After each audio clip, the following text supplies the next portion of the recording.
Pakistan. Take the debt to public debt and liabilities. It was 8 trillion, just under 30 trillion in 2018. It has risen to 55 trillion in year 2022. As a consequence, this country, which used to have debt servicing was less than 2 trillion per annum, in fiscal year 2016-17 has risen to over 5 trillion. This is a major, again, it's a result, combination of inflation-led policy rate hike, which was 6.5% in 2018, went before COVID almost 13.75%, and then because of COVID came down globally, so we also had to follow the suit to around 7, and then it has gone back to almost 20%. So it's the spiral effect of what has gone wrong in this country over the last few years. I could go on and share a lot of data with you, facts, and I can challenge anybody to prove that any of the data is wrong. But instead of repeating all those, I think in the last few years we should see that, as I said, what mistakes on the economic front we have made, and we should try to correct those as soon as possible. The coalition government was handed over an economy last year which was completely in shambles. To top it, the previous government had agreed to a loan facility in 2019, which was extended finance facility with the IMF. Unfortunately, instead of honoring the sovereign commitments, they not only did not implement, but rather before leaving the office had reversed some of the conditionalities they had implemented earlier. Now this actually led to a serious trust deficit between development partners and Pakistan as a country. We realize that these obligations are not by any individuals or political party, but by sovereign state of Pakistan. We and my team decided that come what may, we will implement and we will discharge all the sovereign commitments which the previous government had made. One and only program which Pakistan completed in its history, even dictators era could not complete any IMF program. They used to run away. Pakistan was known as few trench country.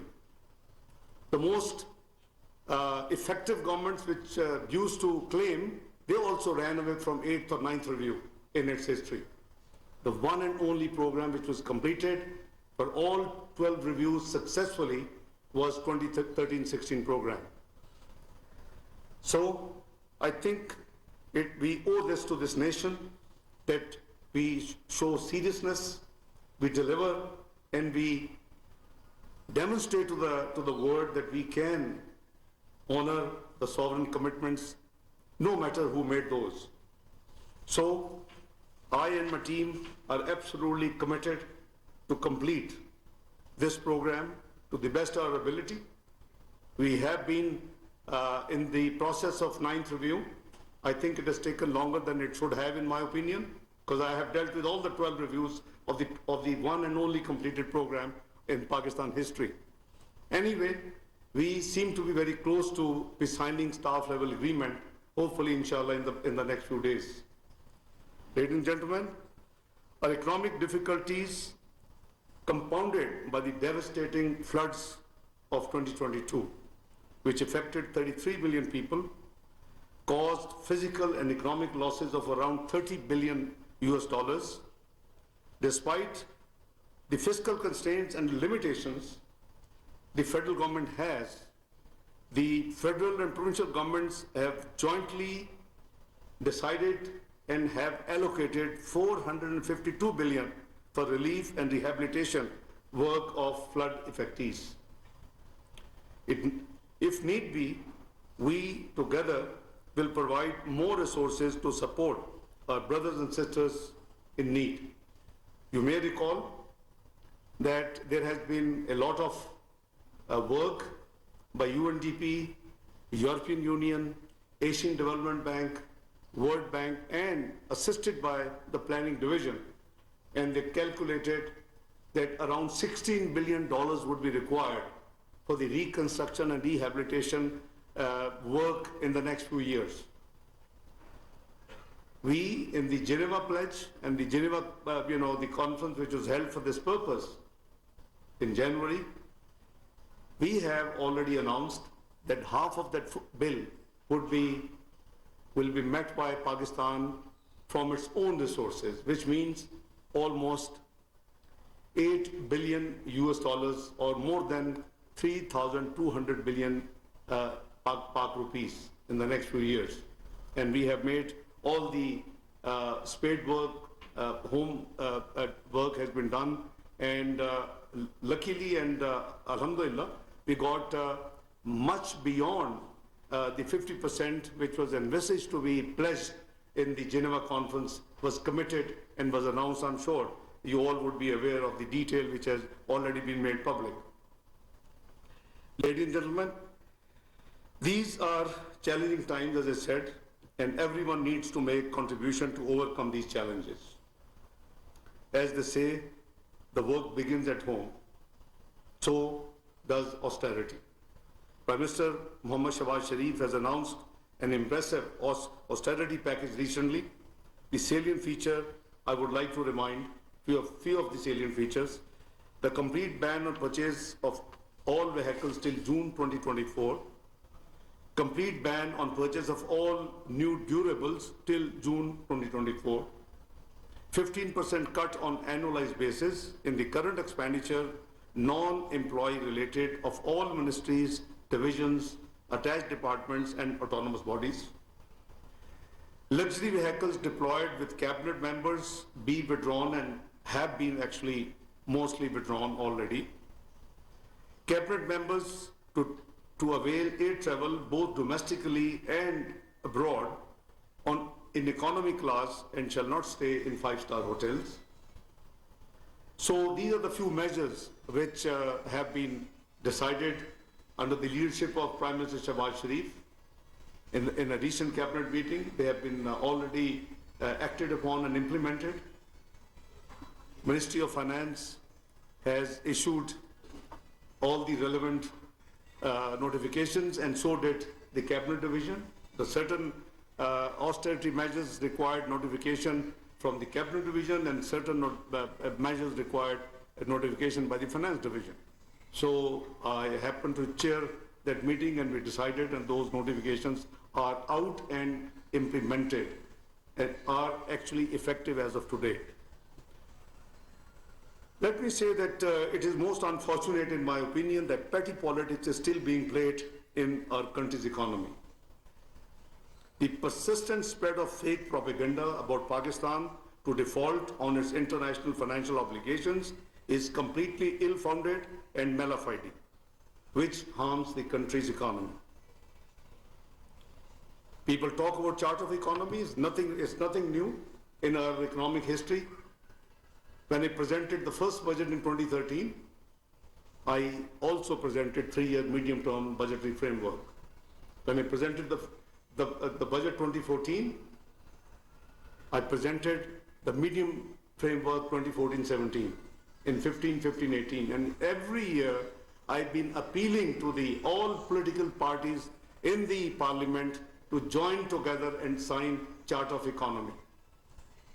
Let the public and the nation be witness that what would be the economic roadmap, and there will be no politics with that roadmap.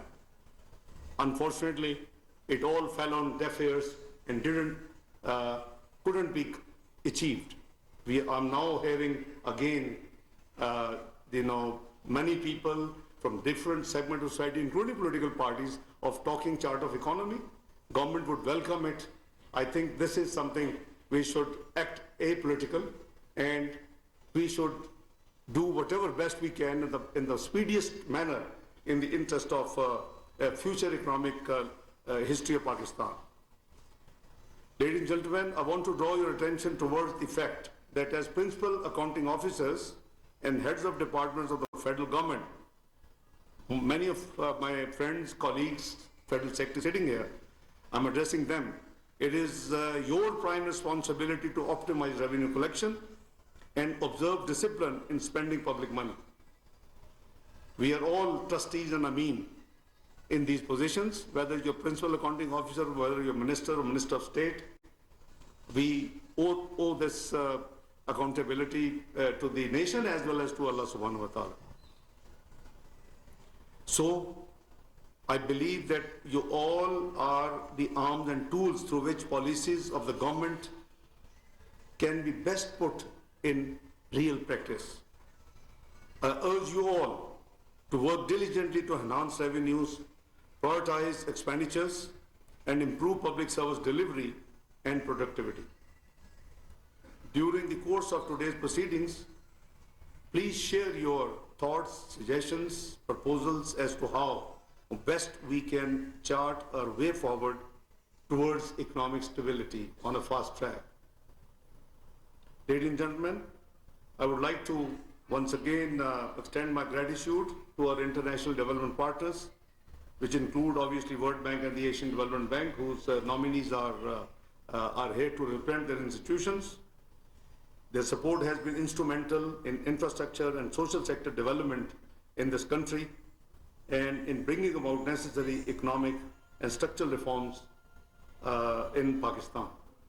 I have been dealing with, for example, the Corporate Law Authority conversion to an autonomous body as Security Exchange Corporation of Pakistan. I dealt with them in 90s when I remember 1st of January 1999, from an extended arm of Ministry of Finance, it became an autonomous body in the country. So many structural reforms I can cite here, which have been done with the support and program support of these institutions. So we as country, we owe great thanks and we acknowledge their contribution in this domain. They have always been doing the hand-holding at the time of calamities and disasters. The latest example being last year floods. They came swiftly forward, and I think we all appreciate their contribution and their hand-holding, which they did very timely. They are our time-tested development partners, as I said, and I would especially like to mention that they provided government the fiscal space to deal with the COVID pandemic as well. So, envisaging the upcoming budgets to be responsive to gender needs, and I'm sure I see a good representation here, we would be gender needs and climate sensitive, and will make sure that needful is being done so that both genders are properly taken care of in this process. We will ensure that such measures are both effective and inclusive. Ladies and gentlemen, under the able guidance and leadership of Prime Minister Muhammad Shahbaz Sharif, and with the support of our coalition partners, we are striving hard to revive the economy. Frankly speaking, before I took over the office, from a distance, I didn't know how deep quagmire we as a country are in. Alhamdulillah, I have dealt with 98, 99, the worst economic sanctions on Pakistan, post-detonation. I have dealt with 2013-14 era, when, without knowing which political party will win the elections, it was predicted February 2013 that no matter which political party will win the election, they will have to declare default within 6 to 7 months. Why? Because Pakistan had already been declared macroeconomic unstable country. No surprise, everybody knows your liability. Everybody knew that you have about $6 billion in State Bank. Everybody knew you have to pay 4.6 billion liabilities in the next 6 to 7 months. So it doesn't require rocket science to calculate what will be the melting point. So precisely when we came, State Bank at $6 billion, we won the elections as PMLN. We took the responsibility. But alhamdulillah, we worked hard. We didn't lost nations 1 year to get into IMF program. We took days and months. The cabinet oath was 7th of June. We presented the budget on 12th of June 2013. We signed the IMF agreement on 4th of July 2013. Then you have to move fast. So those two eras I have seen, and I'm sure that God willing, this difficult time will pass. The team, economic team, is doing their best. I'm trying to assist, to the best of my ability and knowledge of economy and the past experience. So I have a very firm faith that we would, inshallah, come out of this quagmire. It was deeper than before, and it was, I would say, much complex than the previous two experiences I had as Finance Minister of Pakistan in late 90s and early 2013, 2017. So I believe that we have to work together to control the current inflationary pressures. They are unprecedented. We are improving. This team is trying to improve the supply of commodities.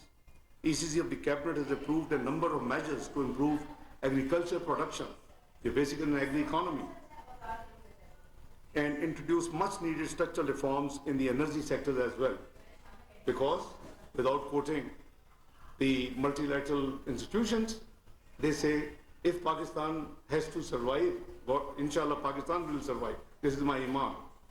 Power sector has to be structurally reformed and fixed. And let me endorse that the issue was and has been very grave. A country producing with a cost of 3,000 billion energy in Pakistan has only been recovering around 1,600 billions. You can't afford to lose 1,400 billions in energy sector. So I with my team, we have done our best. Power division has been on board. We have done our best that the gas sector regular flows should stop in the circular debt. So you see, these are the very painful reforms. Reforms are never easy. So we have been passing through in the last few months doing all this job, and it has been painful. But alhamdulillah, as I said, we have done most of the work, and I think we are, alhamdulillah, now in a position where we can move with confidence, we can move forward as a country, as a nation. The historic Kisan package, you may recall, was over 2,000 billion rupees. It was unprecedented, and I think it will go a long way in improving agricultural productivity. As late as yesterday, I and my team had meeting with the Fauji fertilizer bin Qasim, who produced the one and only project in the country who produced DAP in the country. You may have been